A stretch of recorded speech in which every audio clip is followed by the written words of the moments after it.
It began as something beautiful, the simple act of sharing life in real time, a way to connect, to laugh, to inspire.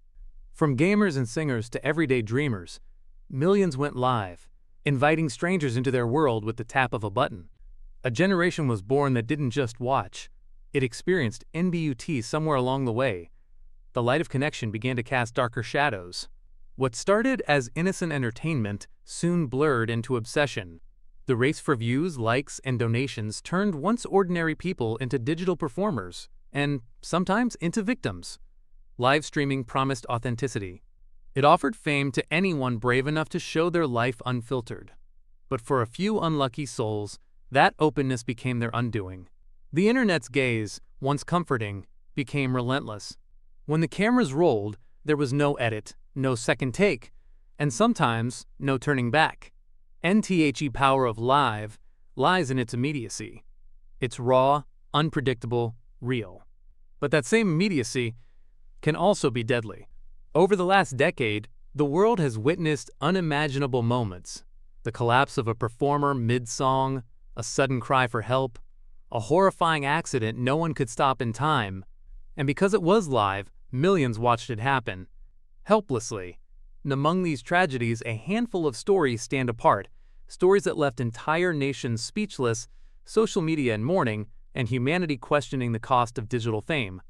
They remind us that the screen we stare into so casually can sometimes reflect back the darkest corners of human experience. And our story begins in China, a place where streaming culture exploded faster than anywhere else. In the late 2010s, apps like Douyin and Kuaishou transformed ordinary people into overnight celebrities. Viewers craved authenticity, and streamers delivered, from farmers showing rural life to city teens performing comedy or beauty tutorials. It was real, raw, and personal. And among these bright stars was a woman named Lamu, a name that would soon echo through headlines and hearts across the world. Lamu wasn't your typical influencer. She didn't flaunt designer clothes or luxury vacations. Her charm lay in her simplicity, her warm smile, her laughter echoing through the quiet hills of her Tibetan village, her daily vlogs about cooking, gathering herbs, and caring for her family. She represented a kind of purity the internet had forgotten. To her hundreds of thousands of followers, she was a symbol of peace and positivity in a world overflowing with chaos. NBUT behind that. Serenity was a secret she never fully shared. A storm brewing far beyond the camera's frame. Lamu had lived through years of torment. Her ex-husband Tang had a violent temper, and though she escaped him through divorce, his shadow followed her. He couldn't stand her independence, nor the joy she had rebuilt after leaving him. Her rise as a beloved content creator only fueled his rage. And on the evening of September 14, 2020, Lamu went live once again. Her fans expected another tranquil stream, perhaps a cooking session or a moment from her mountain home.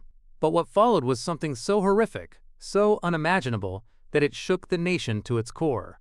While streaming, Tang stormed into her house carrying a jug of gasoline. The camera captured only the sounds, chaos, panic, screams. The screen went dark, but her audience could still hear her. Tang had set her on fire. In that instant, a joyful broadcast turned into a real-time nightmare. Lamu suffered burns on over 90% of her body. For 2 weeks, she fought for her life in a hospital bed, while millions of supporters prayed, donated, and demanded justice. But her injuries were too severe. On September 30th, Lamu passed away, leaving behind 2 young sons and a nation in grief. Her death ignited outrage across China. Hashtags demanding #justice for Lamu trended for weeks, and the story spread far beyond Asia. It wasn't just about one woman anymore. It was about every woman's silence behind closed doors, every victim ignored until it was too late. China had passed domestic violence laws in 2016, but Lamu's murder exposed how little had changed. In rural areas, protection was nearly impossible to enforce. Many women, trapped in violent marriages, had nowhere to go. Lamu's story forced a reckoning, a demand that the system recognize domestic violence not as a private issue, but as a national crisis. Her Douyin account still exists today, frozen in time. Her videos, smiling under the mountain sun, singing folk songs, cooking noodles, remain untouched. Fans still comment daily, leaving messages of love and sorrow. It has become a digital shrine, a reminder of the cruel intersection between real life and the online world. And Lamu's tragedy revealed something haunting. The internet can capture joy and horror in the same breath.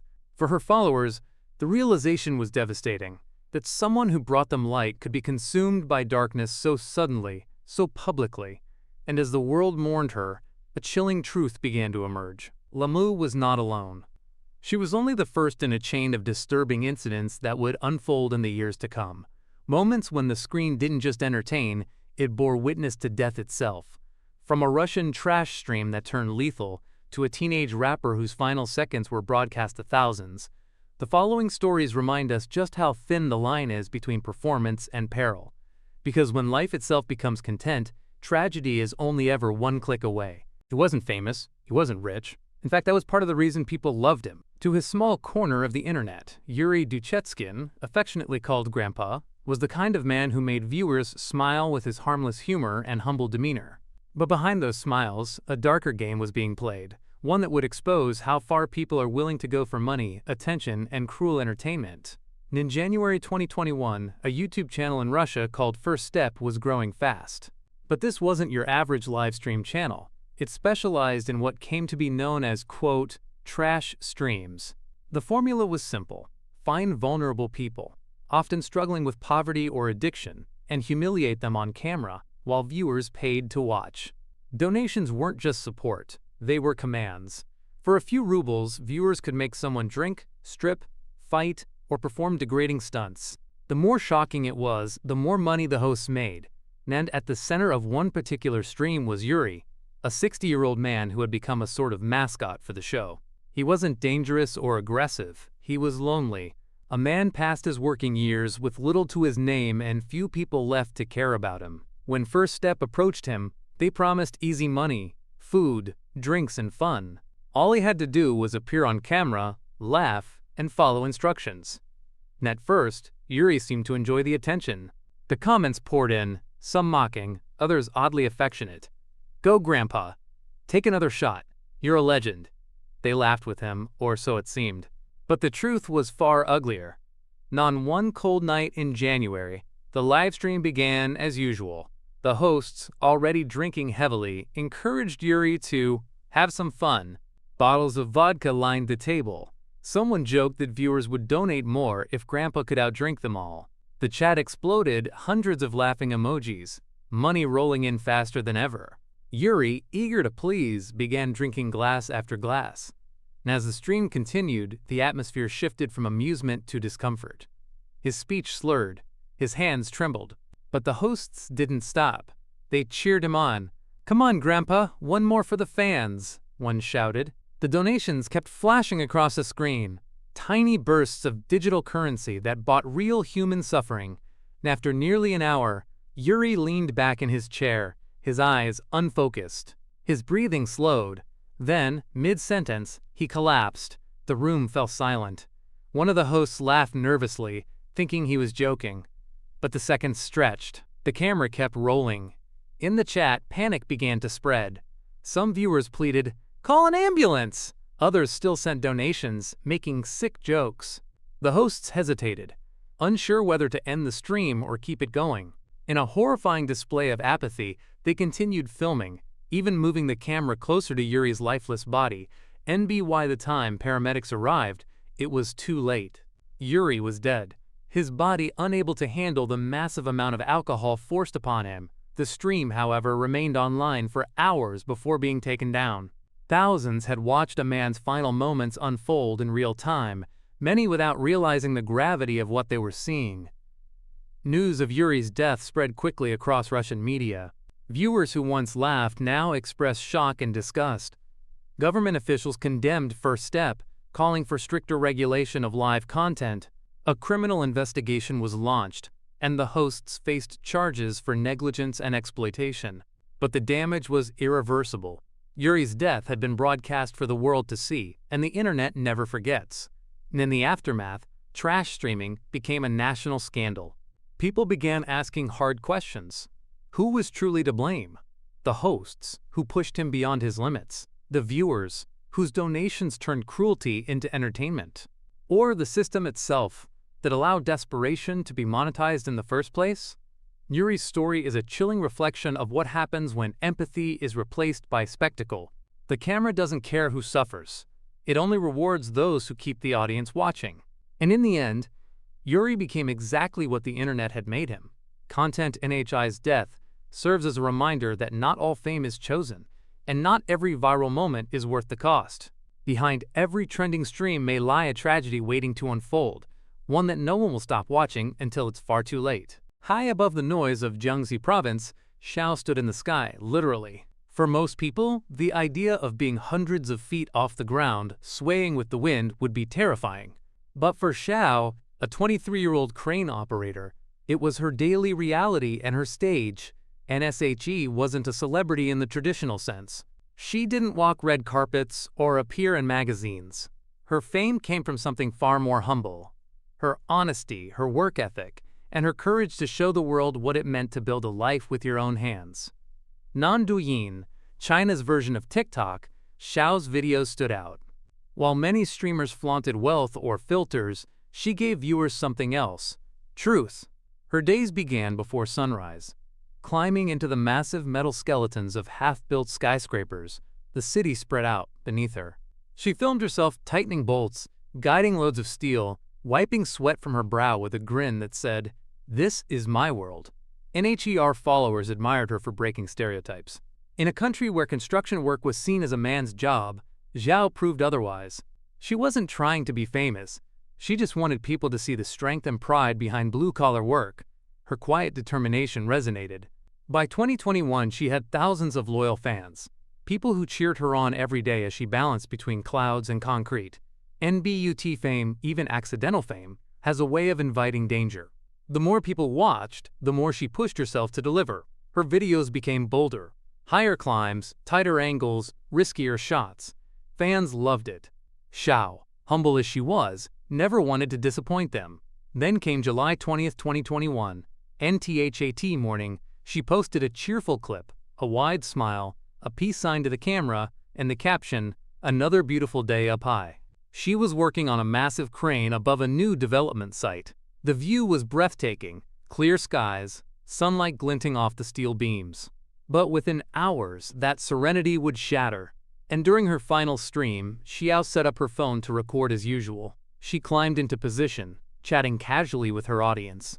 Everything seemed normal. Then, without warning, she slipped. There was a gasp, a blur, and the camera jolted violently. The screen tilted toward the ground. In seconds, the image went black. But the comments kept coming. Viewers thought it was a stunt. Some even laughed, asking her to get up. But Xiao never moved again.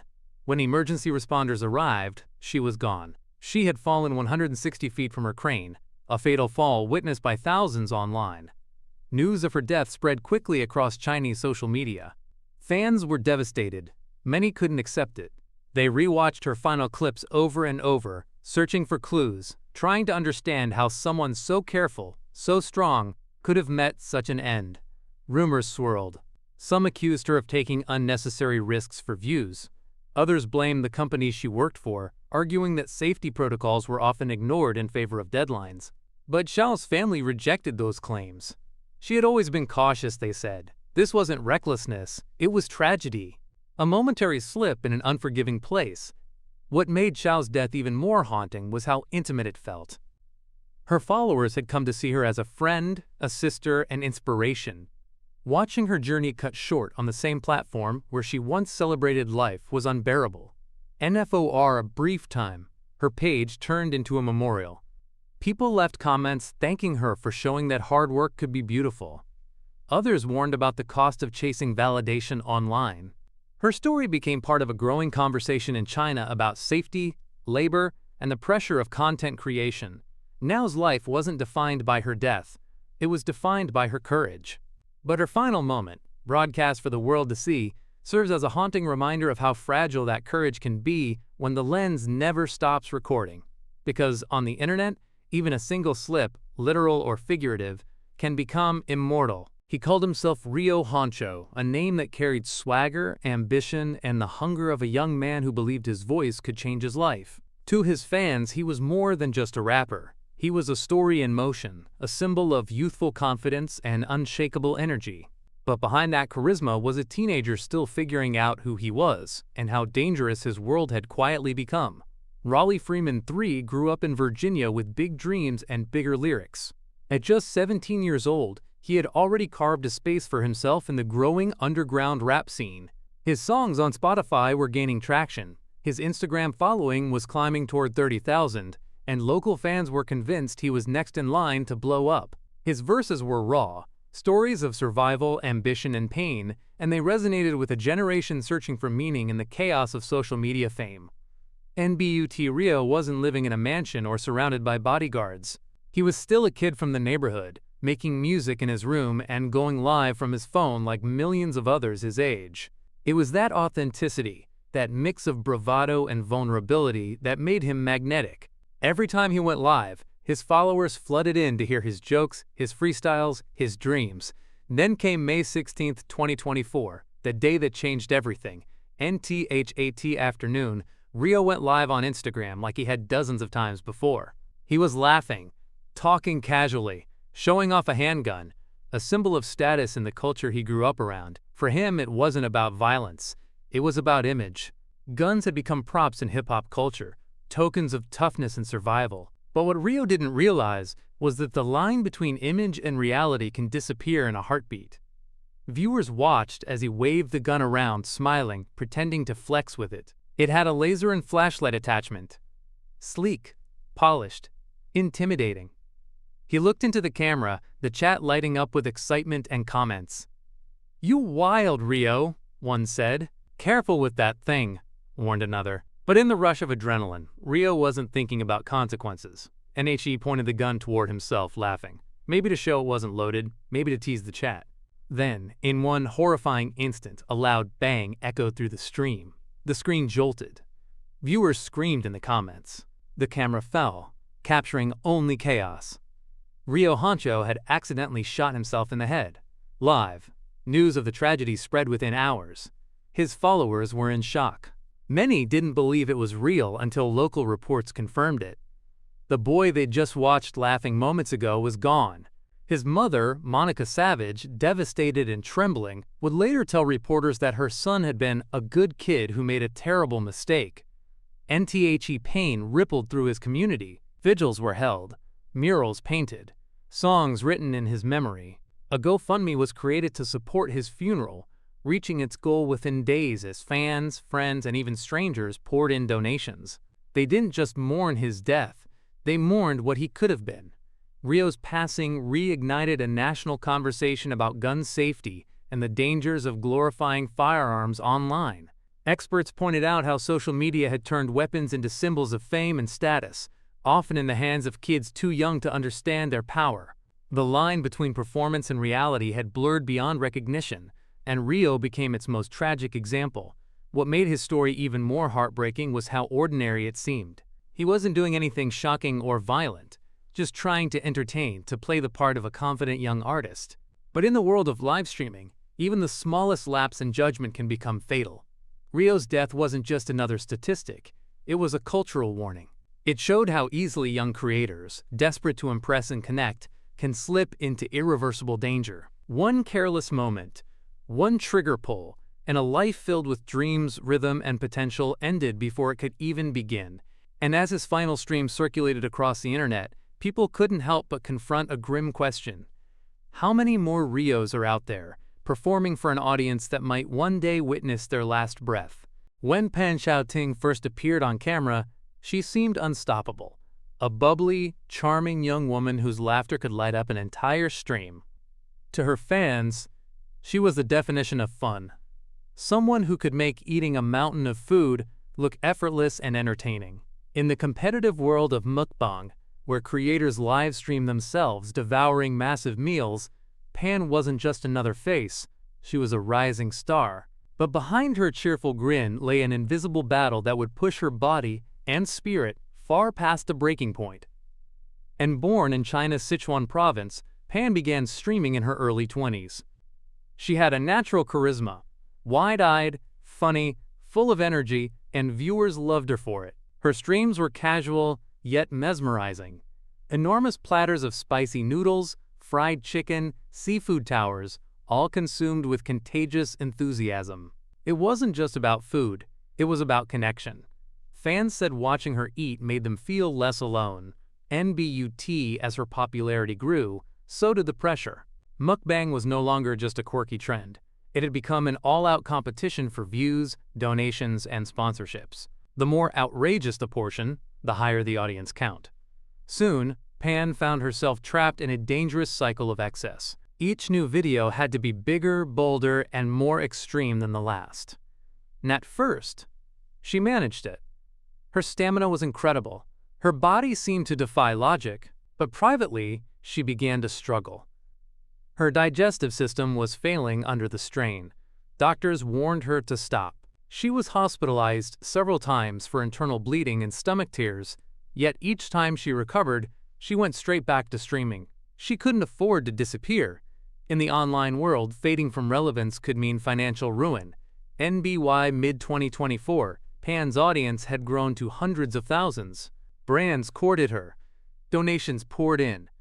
But her health was rapidly collapsing. Still, she smiled on camera, insisting everything was fine.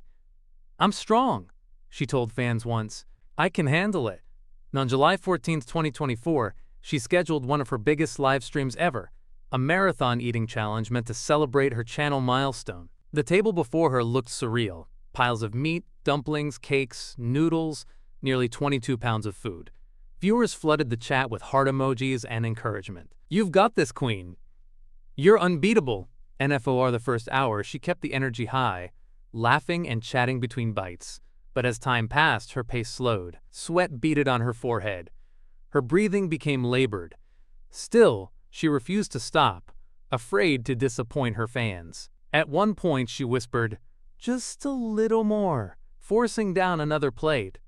Minutes later, she slumped forward, her face going pale. The camera caught her final breath before the stream abruptly ended.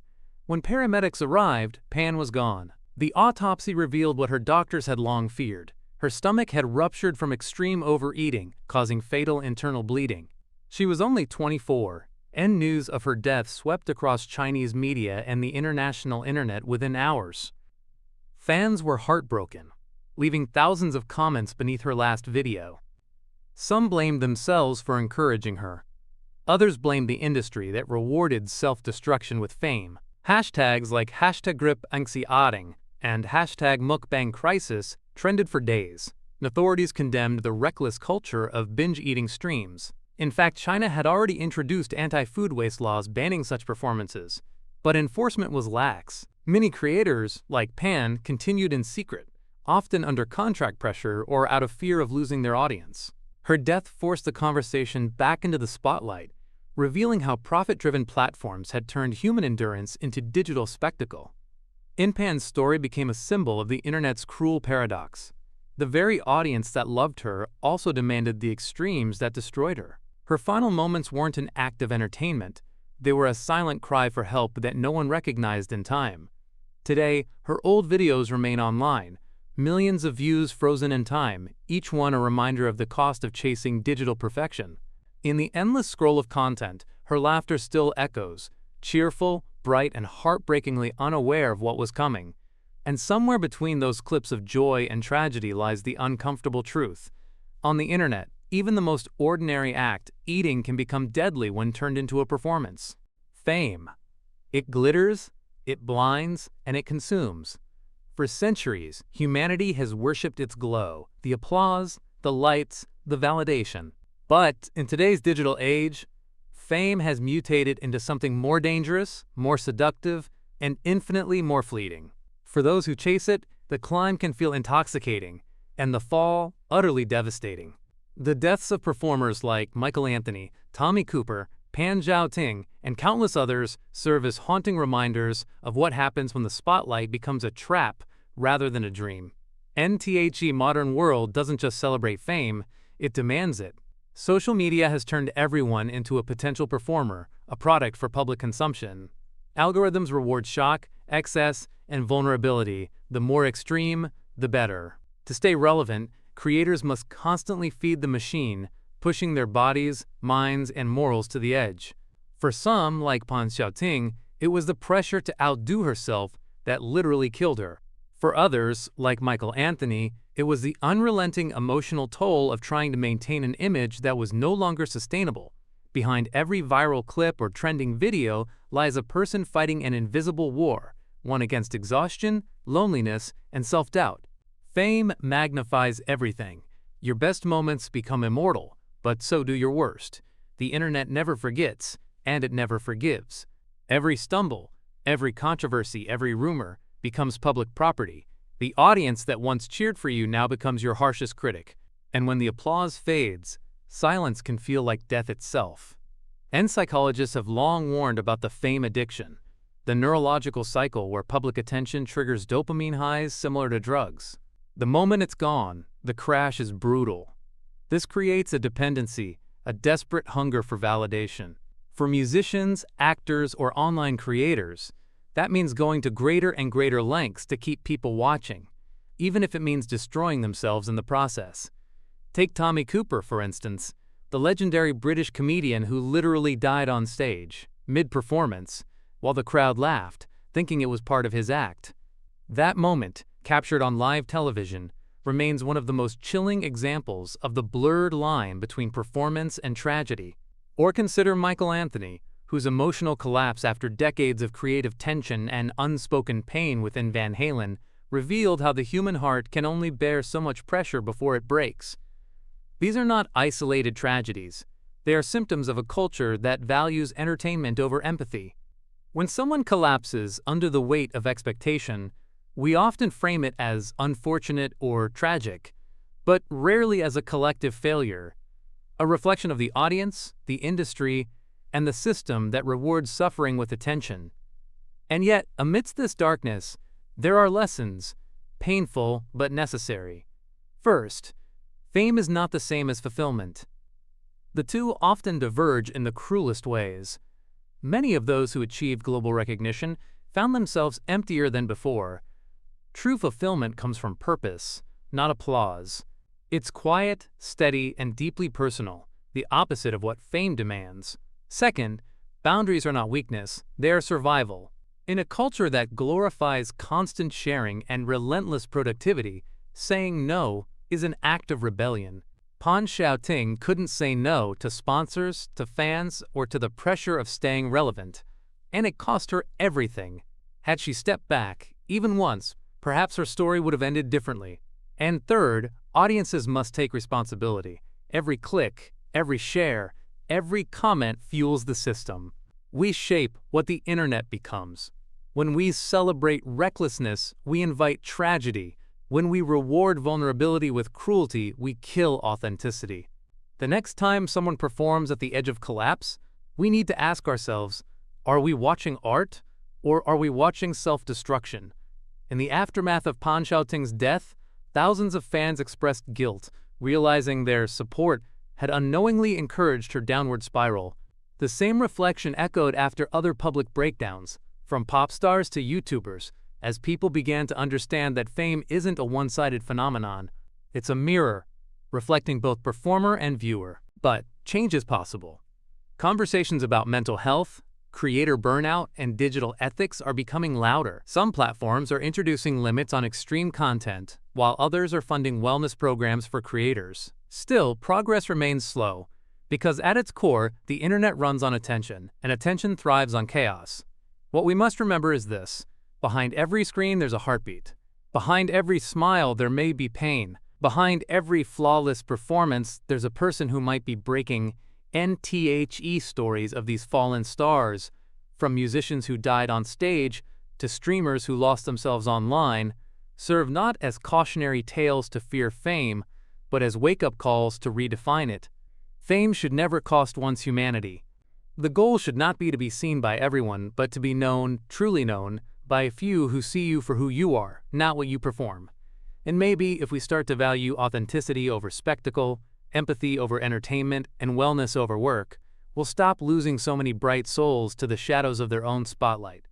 Because in the end, the real tragedy isn't that these performers died while doing what they loved. It's that they believed they had to die to be remembered.